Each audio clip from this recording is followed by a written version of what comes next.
మొత్తం ఆ విధి విధానాలు ప్రకటించబోతా ఉన్నారు. ఇప్పటికే కులగణన పూర్తి చేసినటువంటి కర్ణాటక ప్రభుత్వం నిన్న బీసీ ఎమ్మెల్యేలు, బీసీ ఎంపీలు, బీసీ ఎమ్మెల్సీలు అందరితో కలిపి సమావేశం నిర్వహించి వాళ్ళందరి విజ్ఞాపనలు స్వీకరించి నెల 18 తారీఖున బీసీ కులగణనకు సంబంధించినటువంటి విధి విధానాలు ప్రజల ముందు ఉంచబోతా ఉన్నారు.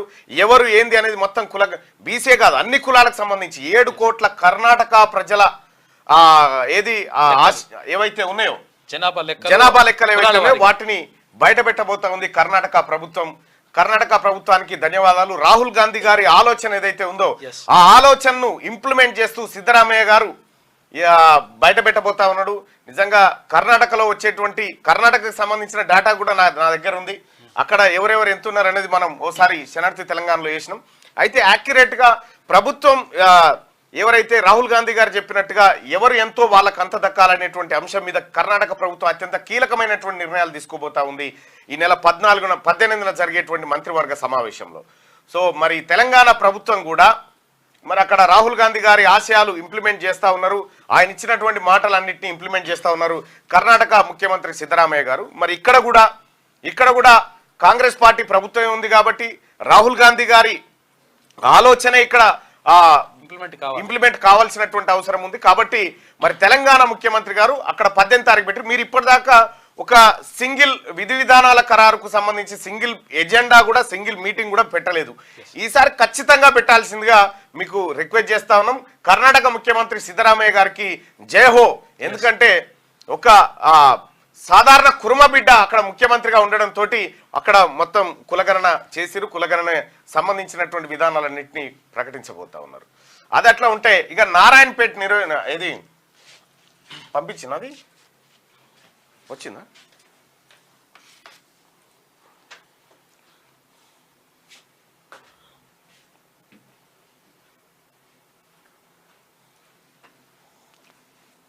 నాగర్ కర్నూలు చలో ఓపెన్ చేయి. నాగర్ కర్నూలు నియోజకవర్గానికి సంబంధించినటువంటి అసెంబ్లీ ఆ తర్వాత జెడ్పీటీసీ వ్యవహారంలో ఏం సామాజిక సమీకరణలు జరిగినాయి ఏందనేది చూద్దాం. History and details analysis of Nagar Kurnool assembly constituency, details of assembly election, number of voters male వచ్చేసి 1,06,055 మంది, ఫీమేల్ వచ్చేసి 1,05,230 మంది, ట్రాన్స్జెండర్స్ వచ్చేసి 3 ఉన్నారు. టోటల్ 2,11,288 మంది నాగర్ కర్నూలులో అసెంబ్లీ నియోజకవర్గంలో ఉన్నటువంటి ఓటర్లు. అసెంబ్లీ ఎలక్షన్స్ 17 సార్లు అక్కడ జరిగినాయి.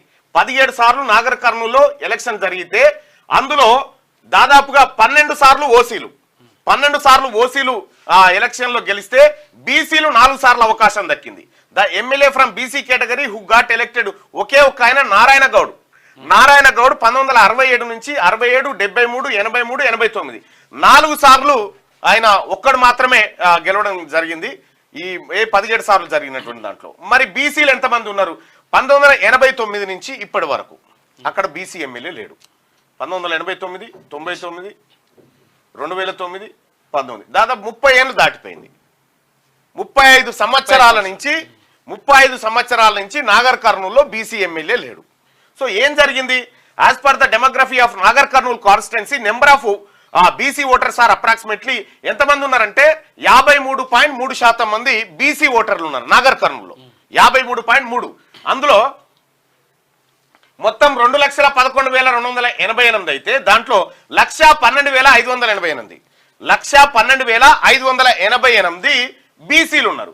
As per demography of Nagar Kurnool constituency number of OC voters are approximately 12.9%, which will be around 27,256.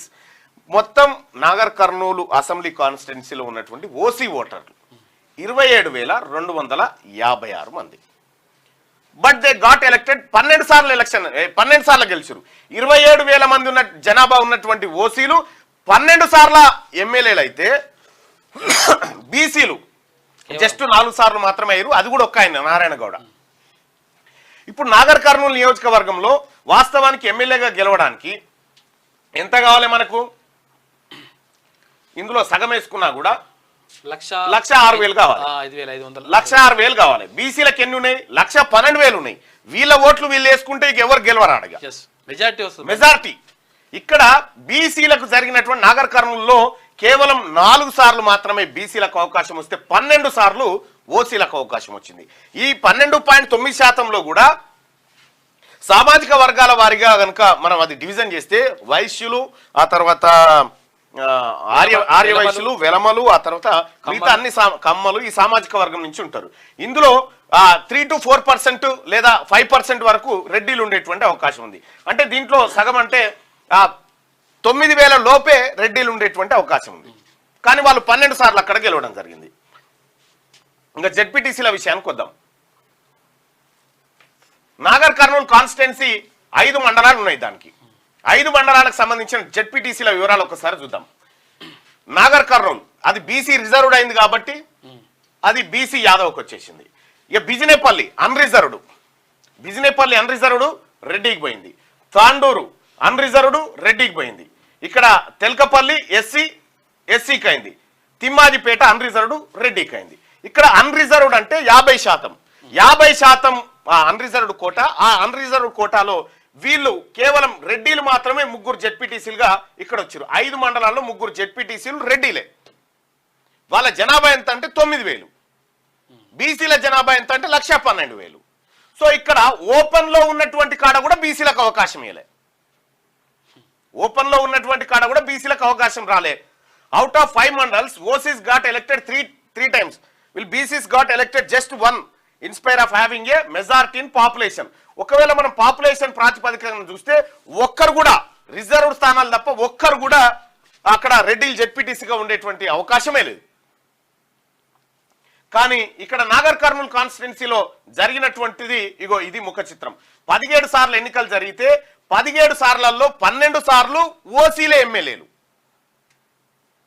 ఓట్లు వాళ్ళే కావు, మళ్ళీ వాళ్ళకి ఓట్లు కూడా లేవు. గెలిచే నోట్లు కాదు కదా, కనీసం ఏది నాగర్ కర్నూలు మున్సిపాలిటీకి చైర్మన్ అయ్యేటువంటి ఓట్లు కూడా లేవు.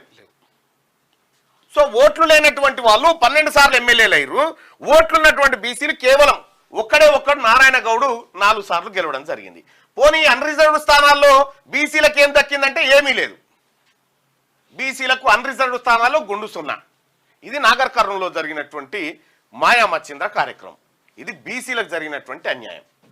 సో ఇట్లా మరి నాగర్ కర్నూలు జిల్లాలో ఈయన ఈ 3 రెడ్డి జెడ్పీటీసీలు వీళ్ళు గెలిచింది ఎవరి ఓట్లతోని? బీసీల ఓట్లతోటి. ఇక్కడ నాగర్ కర్నూలులో 12 సార్లు ఎమ్మెల్యేగా గెలిచినటువంటి ఓసీలు ఎవరి ఓట్లతో గెలిచిరు?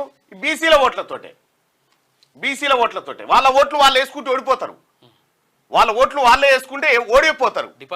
డిపాజిట్ కూడా రాదు. వాళ్ళ డిపాజిట్ వచ్చే ఓట్లు కూడా లేవు. సో ఇగో ఇది సోషల్ ఇంజనీరింగ్ జరగాలి. ఇక్కడ అన్యాయానికి గురవుతున్నటువంటి వర్గాలకు అధికారం దక్కాలనేది రాహుల్ గాంధీ గారు. సో ఆ ఆలోచనని ఇంప్లిమెంట్ చేస్తూ కర్ణాటక ముఖ్యమంత్రి సిద్ధరామయ్య గారు 18 తారీఖు రోజున, ఈ నెల 18 తారీఖు రోజున క్యాబినెట్ సమావేశం పెట్టి ఆ క్యాబినెట్ సమావేశంలో కులగణన విధి విధానాలన్నీ ప్రజల్లోకి తీసుకురాబోతా ఉన్నాడు.